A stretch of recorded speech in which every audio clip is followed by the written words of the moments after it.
Joining me to discuss his 2024 presidential bid is Libertarian presidential candidate Mike ter Maat. Mr. ter Maat, thank you so much for joining me here today. Thank you, Michael. It's a great joy to be with you. Mr. ter Maat, you have served in the White House Office of Management and Budget and as a police officer in Florida. On top of that, you also campaigned for Congress previously. What made you decide to enter the race for president? I think that we have a big opportunity in 2024, and I want to play a role in that. But even more importantly, Michael, I think that the Libertarian Party has an obligation to step up to the plate and play a real important role on the American political landscape. And I personally believe that I can help push the party in the direction that needs to go in order to take advantage of the opportunity that we have in 2024, and therefore play the role that I believe that we are destined to play. The campaign that I am running is very much policy forward. It's full of the most transformational ideas. I back that up with the credibility of having had not one, but as you pointed out, two careers in public service and public policy. So I think ours is the kind of campaign that the American public expects. I think it's the kind of campaign, the kind of candidacy that the American public has not seen from the Libertarian Party in the past. So I think that you're going to see a new look from our party. I think that folks like yourself in the media, donors, the electorate, people are going to be pleasantly surprised by what they see. I think that they're going to welcome our message with open arms. So I'm very excited about it. Now, before we get to your message, and believe me, we'll get to it in detail, I do want to ask you about the recent indictment of former President Trump regarding his alleged mishandling of classified documents. What were your thoughts on the indictment? Well, obviously, I can't support what he's being accused of having done. He ought not to have. On the other hand, is it true that there is a political element to the prosecution? Absolutely. I think that that's bald-faced at this point. The the fact that he is being treated differently than other candidates have been treated, I find wholly problematic. I wish that Hillary Clinton had been prosecuted in the same way. Having said that, I do believe that there are better ways of handling these situations than criminally prosecuting a former president for the mishandling of documentation. For starters, I think we have to rewrite the laws that are in place to handle this. I also believe that we need systems in place to handle the paperwork so that this doesn't happen. If it is true that he was able to mismanage these documents just because he felt like it, then by the way, we don't just have a criminal problem on our hands. We have a mismanagement problem on our hands. I mean, who is it at the White House that thought it would be a good idea to put a box of classified documents in that guy's hands and then, put it in the back of the car and send him home? I seriously doubt he pulled that off on his own. So we need some tweaks to our system as well. I think there's plenty of stupid to go around in this particular case. Do you believe he should be barred from running for public office? No, I think the American public should be allowed to vote for whatever fool they want to vote for. The American public has voted for arguably worse candidates in the past. They will probably vote for worse candidates in the future. I have no particular patience for Donald Trump. I was in New York in the 80s. I've got a long history of reasons to dislike him. So he's not my guy. But hey, if you're a registered Republican and you want a populist instead of a conservative, if you don't care about fiscal conservative or conservatism, or you don't feel like voting for someone who's going to protect your individual rights and liberties, if you just, have no interest in the Constitution, then knock yourself out. You can vote for Donald Trump. If you're interested in getting back to the type of government that I think most people appreciate, if you believe in the Constitution, you believe that our government should be run as was intended according to delimited powers by our Constitution, then you should be voting for a libertarian.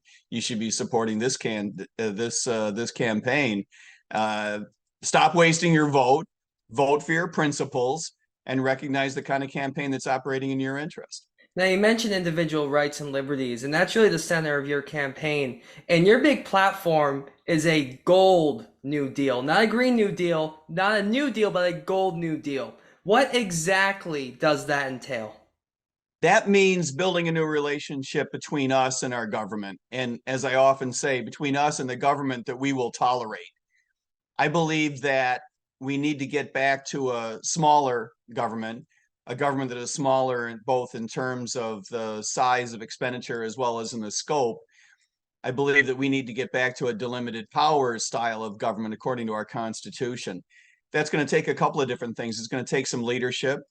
It's going to take some decentralization. I believe that it's going to take an awakening by the American public that has already begun. I think most people in the United States are starting to recognize that a lot of our biggest problems are the results of bad public policy, that inflation doesn't just grow on trees, that it comes from bad management of our monetary policy, that we have bad management of our foreign policy. I think Americans are sick of military intervention as being the centerpiece of our foreign policy. I think people recognize that our fiscal house is in disorder, that the federal government is likely to go bankrupt before the end of this century because of the amount of money that it wastes. I think these are all things that the American public is ready to hear that have been true for some time. But the American public is much more ready to hear this message than ever before. The centerpiece of our program is the idea of decentralizing power out to the states. Give states the ability to settle disputes unilaterally, disputes between their own legislature and the federal government.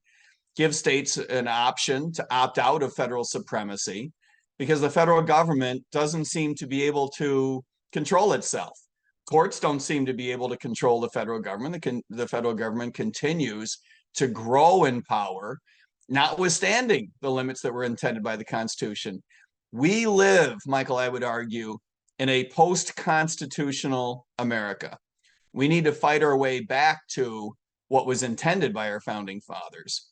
As libertarians, we are the philosophical descendants of the people that put together that Constitution, the people that put together this nation.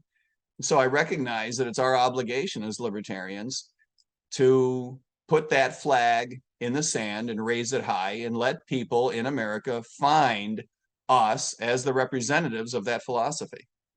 Now, I want to dive deeper into specific individual liberties you would protect, and I want to reference a prior libertarian debate. You did not run in 2016, but there was a famous moment, I don't know if you remember, in the 2016 libertarian presidential debate where former governor of New Mexico, Gary Johnson, was asked about whether he would support a driver's license requirement, whether he does support it. And he said he would, and he was met by boos. So I want to ask you, specifically, would you support a driver's license requirement? And more broadly, are there any government requirements currently in place that you would not rescind as president? Well, the president doesn't have power over most local issues, right? Driver's license is an example where a president can certainly lead a debate. I spend a lot of time, for example, talking about criminal justice reform as a former cop, but it's an area that has to be handled on a decentralized basis, has to be handled by localities, not even states. States need to rewrite their laws to allow further competition at the local level, but it's an example where the president of the United States doesn't have direct authority.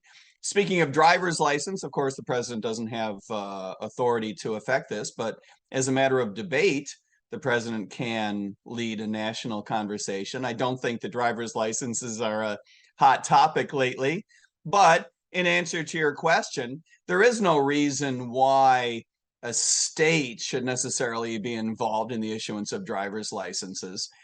This would much more effectively be handled by insurance companies, for example. Insurance companies are the ones that back up drivers. Insurance companies are the ones that are in a better position to evaluate. And indeed, the lion's share of the evaluation that goes on today in terms of who is qualified to be a driver and who is not is handled by insurance companies. It is true that the state administers your eye exam, for example, but in terms of keeping track of your accidents and just how hazardous you are, insurance companies do a much better job of it. And I would rely on them to manage this process more than the DMV.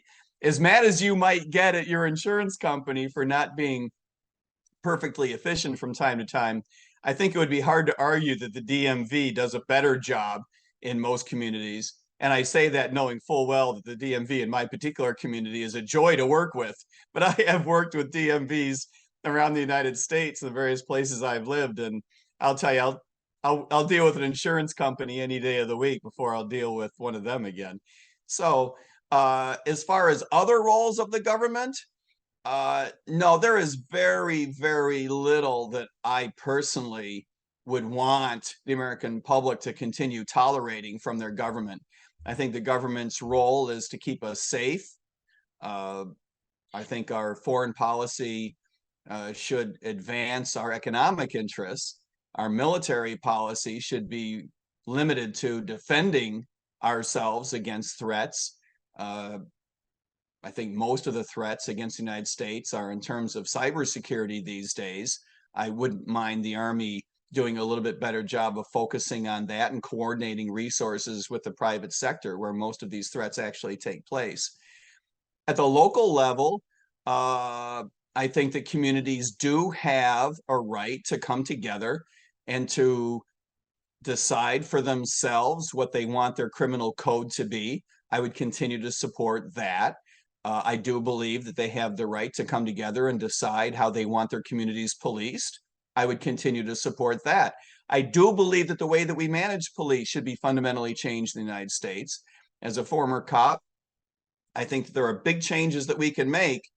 This is a cultural issue that will take some time, but I think there's big changes that we could make, even though I would support communities continuing to write their own criminal codes and support a police department. Now, I'll go off of that. Do you in any way support the defund the police movement? No, not at all. I think that defunding police is shorthand for being too lazy to spend a lot of energy in the reform movement. Reform is hard work.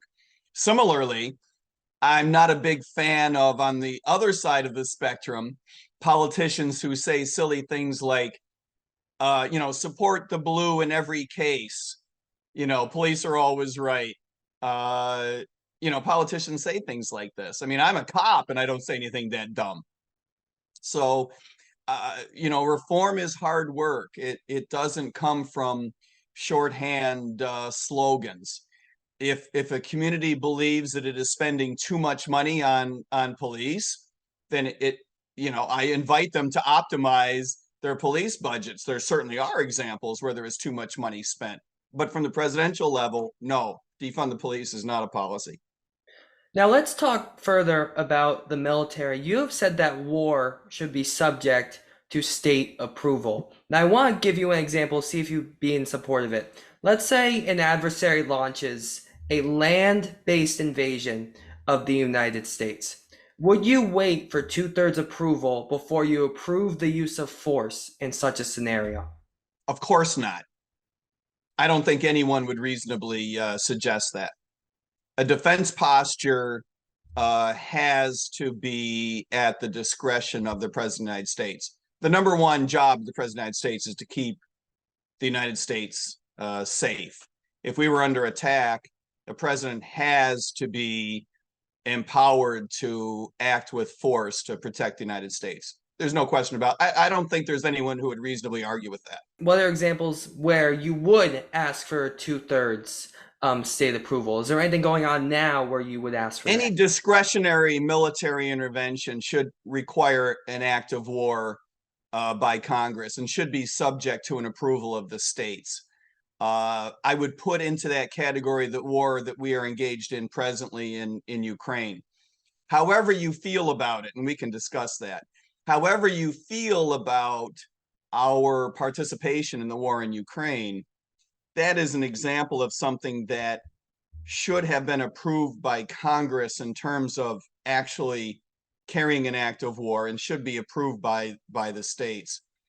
We have already put in there over $125 billion. That is a tremendous investment.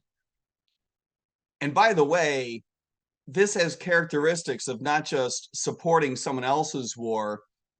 I would argue we have even gone through any reasonable definition of proxy war. I would argue that we are into a gray area where I would label it an actual war. The President of the United States has been on the ground there. We are producing equipment for the war effort in particular. We are no longer limiting our investment to just money. We are no longer limiting our investment to just equipment that was manufactured a long time ago. We have over 1,000 troops on the ground there. They are not on the front lines, as I understand it. We don't have perfect information on that. But this is starting President to look Biden has like a said he real would war. not support combat troops in Ukraine. There's no evidence that there are combat troops currently in Ukraine. That's exactly what I said. They're not at the front lines. But there are over 1,000 Defense Department personnel in Ukraine today. Does the war at all, in your opinion, do you view it as a fight for democracy? I think characterizing it as such would be a misnomer. I think that that would be a mischaracterization. It is true that Ukraine is a democracy. It has a long ways to go to be, a fully fledged Western style democracy with democratic institutions that are set up to withstand the test of time. They're not there yet. But is it true that at least ostensibly Ukraine is a democracy? Absolutely. Are they more democratic than Russia? I would argue yes. The Russians claim themselves to have a democratic government as well. I would argue that they are incorrect about that, even by comparison to Ukraine. So, yeah, if somebody wanted to argue that Ukraine was more democratic than Russian Federation, 100%. But I do not believe that you could credibly argue that in the long run, it makes sense to fight Russia in a war over Ukraine because democracy was under assault. That I think that would be a mischaracter. I think that would be euphemistically a mischaracterization of what's going on there. The United States is participating in the war because we want a proxy war with Russia. Now, you can argue round or square whether that's a good idea, but at least we need to call it what it is. It's not because America's vital interests hinge on the fulcrum of Ukraine, right? That's just not true. We are in a proxy war with Russia because we have viewed Russia as an enemy of the United States for 2 generations now. Now, I would argue that while we do not agree with the Russian style of government, we do not agree with the Russian aggression, not just in Ukraine, but elsewhere, whether you include Chechnya, Georgia, or any of its other recent military interventions. All of that is bad stuff that we wish wouldn't happen, right? But is it in America's interest to take on to ourselves a proxy war with Russia over Ukraine? No, absolutely not. I think it would be very, very difficult to argue objectively that it were.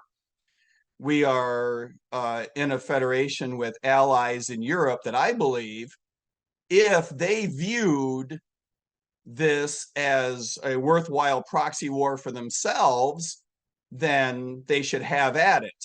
But I think that you can see from their own limited participation, which has been an order of magnitude less than ours, that they do not believe that this proxy war is in their interest to the extent to which the United States asserts that it is. And yet for us, it's 3,000 miles farther away than it is for the Europeans.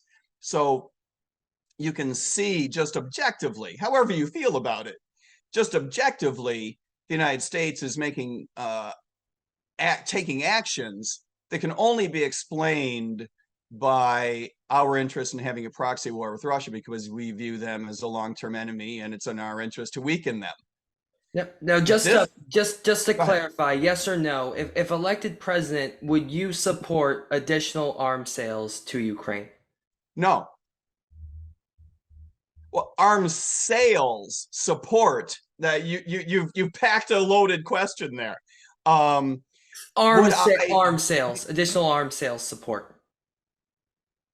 Okay, let me unpack it for you. Would I allow arms sales to Ukraine? 100%. Would I give arms to Ukraine? Absolutely not. Would I subsidize arms sales to Ukraine? Absolutely not. So you got three different levels packed into your one question there. Um, to the extent to which Ukraine or their European allies were interested in acquiring arms from United States arms manufacturers anywhere else, they should be allowed to do so in the open market. I've got no problem with that. But that doesn't mean that the American people should be obliged by force to provide their tax dollars to pay for that. Those are two very, very different things. Now let's talk about NATO. Of course, Ukraine has tried to get into NATO recently, particularly with the invasion. You have said that the North Atlantic Treaty Organization Agreement does not serve the interests of the United States and its allies. I want to ask you, why is that? Well, for two different reasons. Again, we need to unpack that. It's not in the United States' interest, and it's not in the Europeans' interest, I believe. But on some level, that's almost none of my business. If they want to form an alliance, and if they want to spend 3% of GDP protecting themselves from a Russian invasion, then they should do so.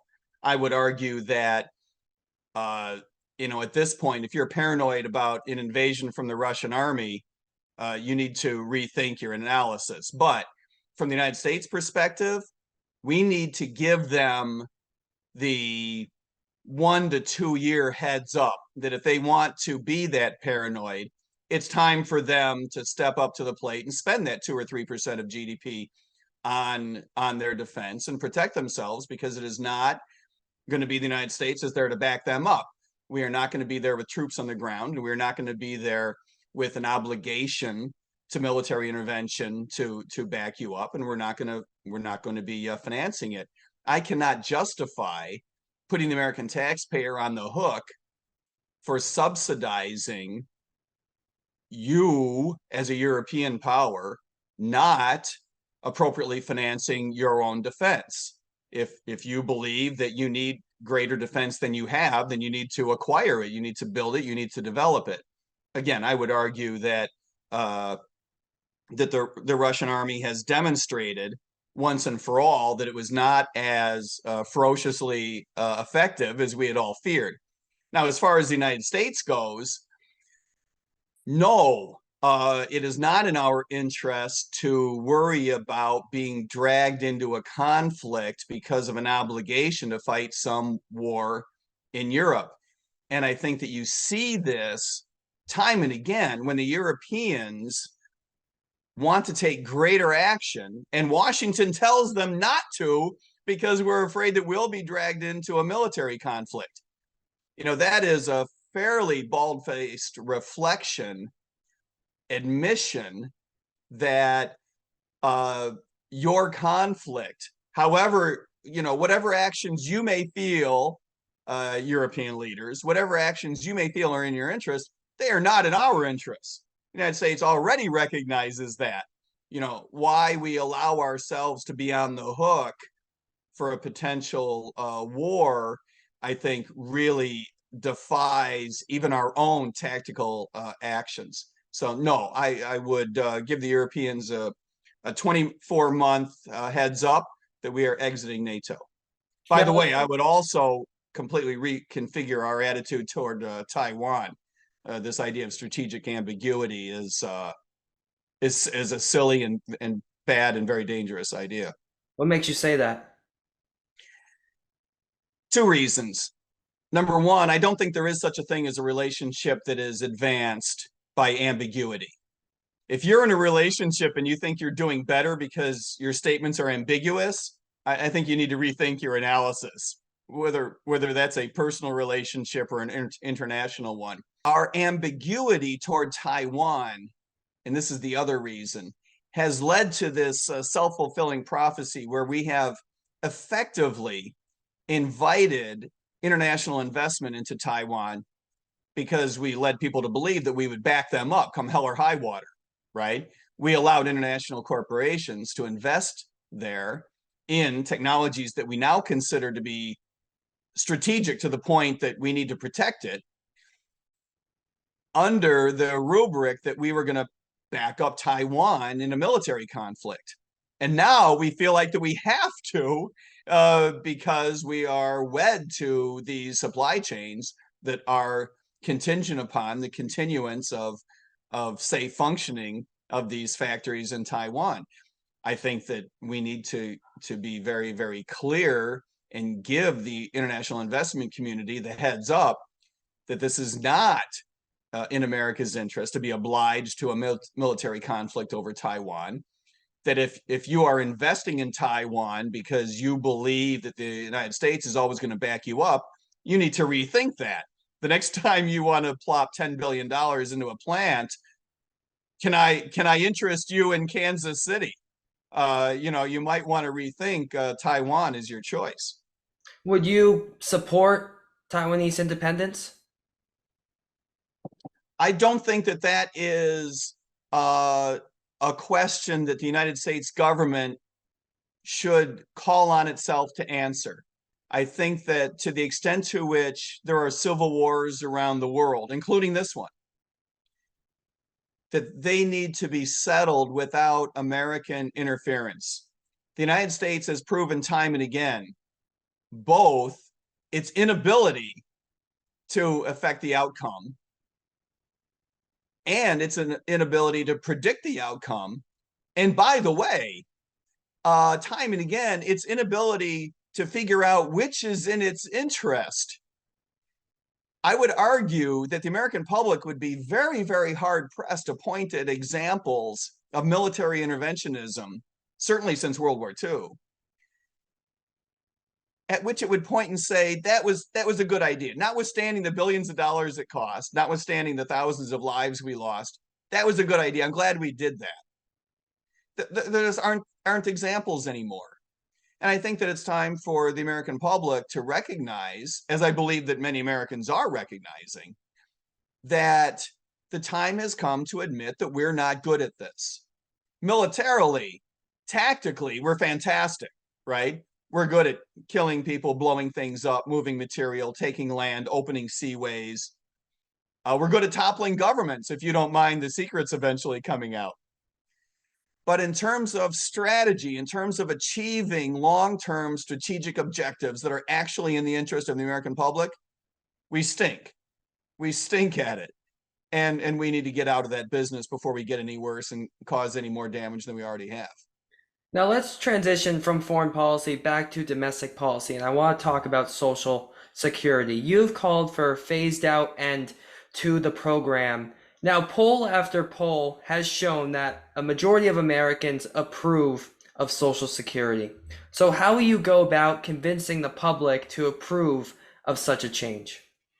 Most people your age do not have confidence that the Social Security program as it exists will be there for them at retirement. Start out with that. Start out with the notion that just mathematically, just empirically, just as a matter of investment reality, the truth of the matter is that you do not get a decent return on what you might call your investment in Social Security, right? It's a Ponzi scheme that requires you to pay in a great deal of money and get, in relative terms, a very, very low return during your retirement years. For my money, from my perspective, forcing young people into a program like that, where you're guaranteed at best a crappy return, and you're forced into it for no other reason than you need to pay in order to resolve a poorly managed system that was put into effect for the benefit of people that came before you. I would argue that that is unethical. And I think people are willing to listen to that. It is true that people who are already in the system, certainly if you are already pulling money out, it would be unethical to change the way that that system is working for those people as it is now. But for youngsters, no, you should not be forcing them into the system. And people in the gray area, right? People who are over 25, but not yet retired, you're going to have to offer them some portfolio of options, whether that's choosing to remain in, choosing to get out of the system and take a payment, a lump sum, to represent, the money they've already paid in, and that might be on a sliding scale depending on how long you've paid in, and et cetera. I'm not suggesting it's simplistic, but people are open to the idea of recognizing it's a bad program, both ethically and objectively in terms of the rate of return. Now, I do also want to talk about the federal response to COVID-19. Of course, the emergency ended in May. What were your thoughts on how the government responded to the pandemic, and is there anything you would have done differently? I don't think there's much that I would have done the same. Um, I thought that the government overreacted both at the federal level and typically at the state level in terms of how it managed requirements, mandates, how it treated our economy generally. The idea that we have allowed governments to believe that they have the authority to shut down businesses, I find extraordinarily problematic. Would you agree with that? Well, I'm not gonna answer that question, but I'll But it let is you. extraordinary by historical standards. It's quite extraordinary that we would allow, however you might feel, ethics aside, just as a matter of historic observation, it's quite an extraordinary thing that in the United States of America, we have allowed governments to shut down businesses. That's, we all need to take a deep breath, pause for a moment, and let that sink in. That's a big deal. The idea that we have ceded so much authority over our lives to the government to the point where the government thinks it can get away with saying, you must take a vaccine or lose your job. I find that breathtaking by historical standards. However you may feel about it, right? However you may feel about the vaccine, the idea that the government would have the authority assumed to itself to have you fired if you did not get yourself vaccinated, that is amazing by historical standards. The fact that the government also, as we are learning now, was not completely honest with us about what it knew and didn't know about vaccines, what it knew about side effects, what it didn't know about efficacy. All these things I find very disturbing. However you feel about it, you may think that vaccines are the greatest thing since sliced bread. I've got no problem with you feeling that way. That does not mean that the government had the right to hide data from us in order to sell us the idea of getting vaccinated. That's my problem.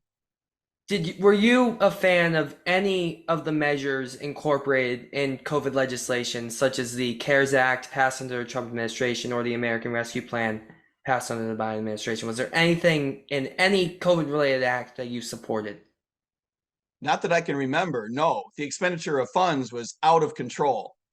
Now, I recognize that the government felt like it had to spend a lot of money to make it up to people because it had shattered livelihoods by shutting down businesses. I get the logical connection, but that doesn't mean that I support it just because I understand the logical connection between making a mistake of type A and following it up with the need to make mistake type B. I get the logical connection, but that doesn't mean that it was a good idea. I thought Now, the whole thing President, was mismanaged. oh, so what'd you say? Repeat that. I thought the whole thing was mismanaged. Are you confident that as president, you would be able to handle any crisis thrown your way? Absolutely. As a matter of fact, I think the White House has way too much power and authority to handle crises like a viral pandemic. As a matter of fact, what I worry about is that the presidency has far too much power to handle what it might characterize as a crisis. For example, we are already concerned as a population about climate change. However one might feel about the extent to which we anticipate the climate changing, however you may feel about what the causes behind those changes, whatever you may feel about the science, the truth is that our private sector may find itself in need to expend a serious amount of resources to react to certain changes. I worry very much about the government assuming to itself an appropriate role in guiding the expenditure of those resources, either through subsidy or through taxation, through mandates, for example, or through regulatory apparatus, like requiring certain things to be done. Seeing how the government operated in such a heavy-handed fashion during the COVID nightmare suggests that the government thinks that it has a great deal more power than we used to believe was appropriate. Now, you've also called for an end to the Federal Bureau of Investigation. How will you go about handling domestic threats, particularly as president, without an FBI? Most of the FBI's job is not to react to what most people would characterize as domestic threats. So that was kind of a loaded phrase. I'm not exactly sure what you mean by domestic threats.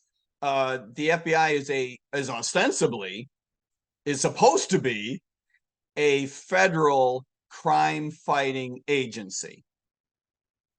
Very few crimes exist at the federal level that do not exist at the state level, meaning there's very little need for a federal crime fighting agency.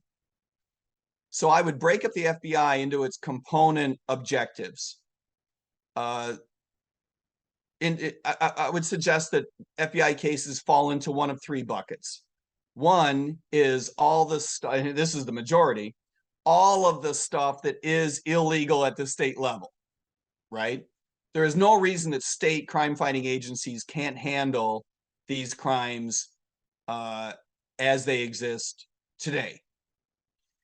Number two, the second bucket would be things of a federal political nature.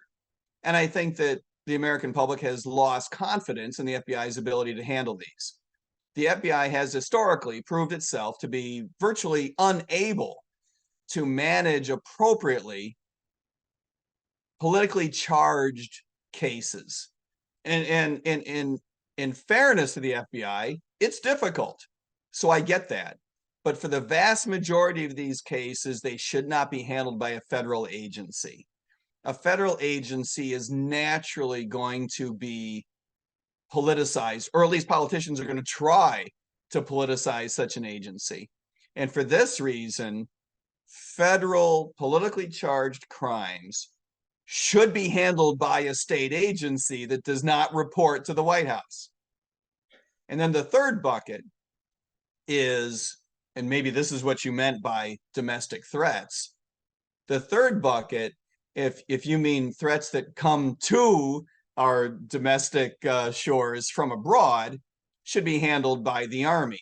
In other words, if there is, an anti-espionage angle on this, it should be handled by the Army, which, at least, by today's standards, has not been so politicized as the FBI.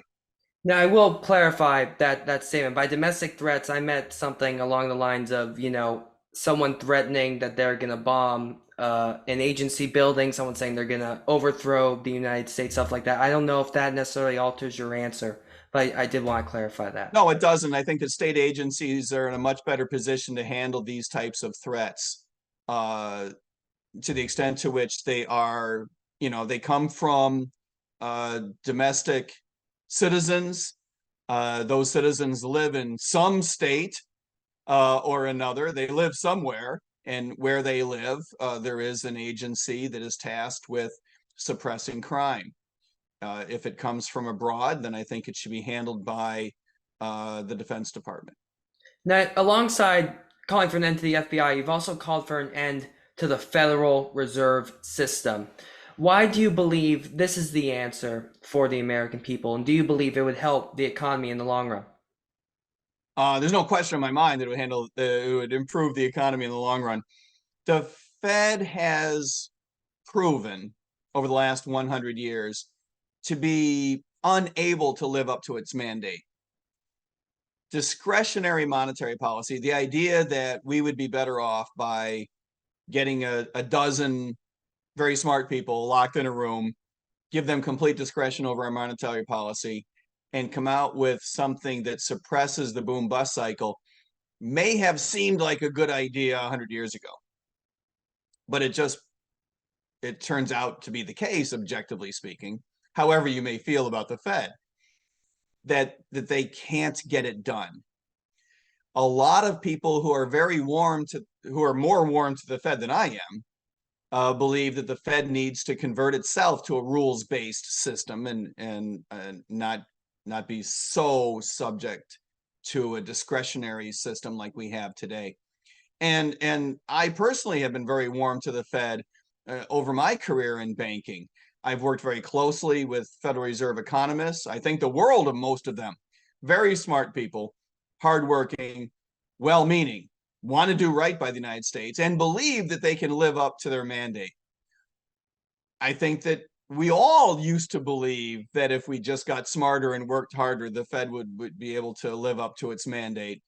I've met with the Federal Reserve Board itself in the boardroom. I've worked with Fed economists. I've had my research on the banking industry publicly cited by the Federal Reserve Chairman himself.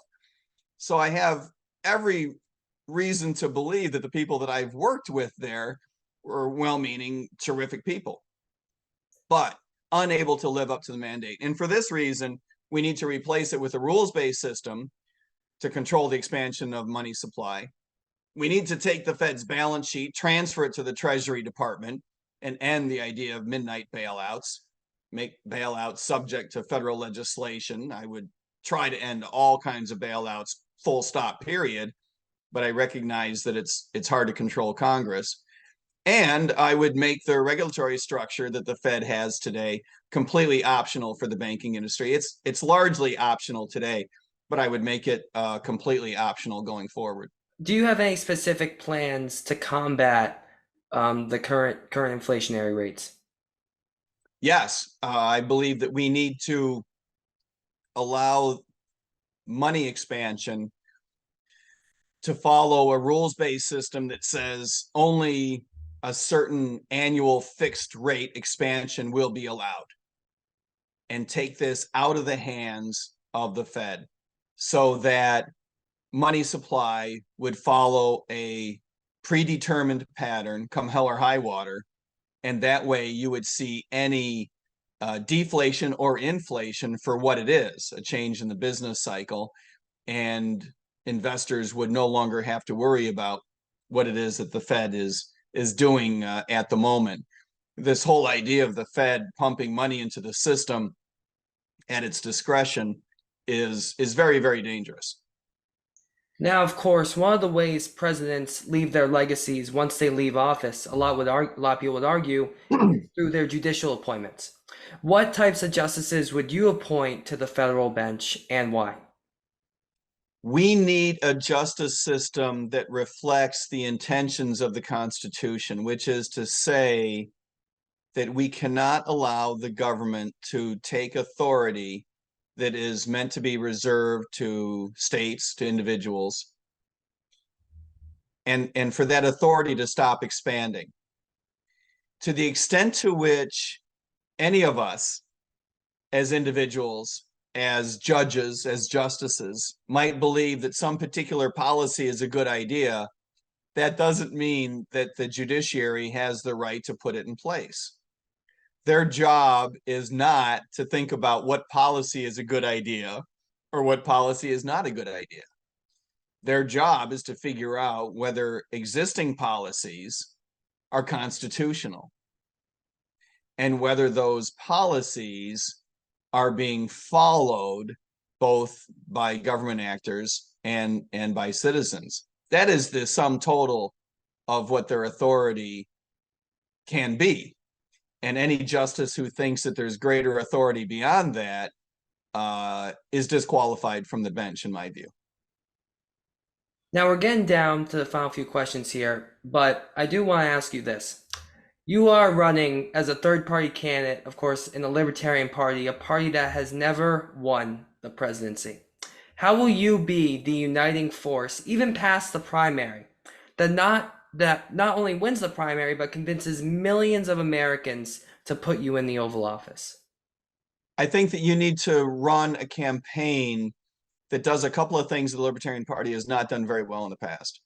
One is to completely differentiate ourselves from the Republican Party and the Democratic Party. And that's a matter not only of strategy, but as a matter of spreading our message. And for the long run, never mind strategy for the short run, but it's also because it's the ethical thing to do. I think that if you tell the American public that we have, in some sense, a reflection of the Republican Party because we're fiscally conservative, you're lying to people. The Republican Party hasn't been fiscally conservative for a generation. If you tell people that we are a reflection of the Democratic Party because we're socially liberal, you're again lying to people. The Democratic Party is in no sense in the past decade a socially liberal organization.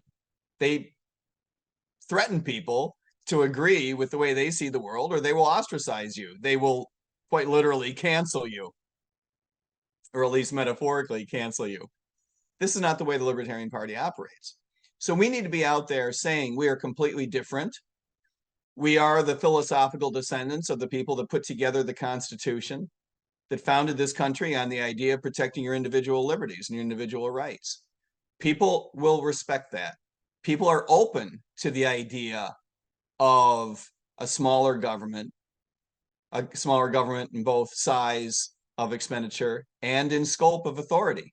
People are recognizing that a lot of the problems in the United States are the result of bad public policy. And people are therefore open to our message. But we need to lead with a very principled platform. Mine is the most transformational platform, what I call the Gold New Deal, which people can read about at goldnewdeal.org. This is a platform that's very different, completely differentiates us from Republicans or Democrats, and allows us to announce loud and proud that we are completely different. Most Americans have a libertarian streak. Most Americans want a real different alternative, a different choice from the from the Republican or the Democratic parties in a libertarian option. And if we plant that flag and raise it high enough, people will find it. People will rally around it. But you need to give people a reason to rally around it. You can't be defining yourself in terms of the other parties. This is not just a matter of strategy. It's a matter of ethics. It's a matter of spreading our message. People will rally around that. And that's very different than the Libertarian Party has handled its campaigns in the past. What would be your lasting message to voters ahead of the primary? Ahead of the primary,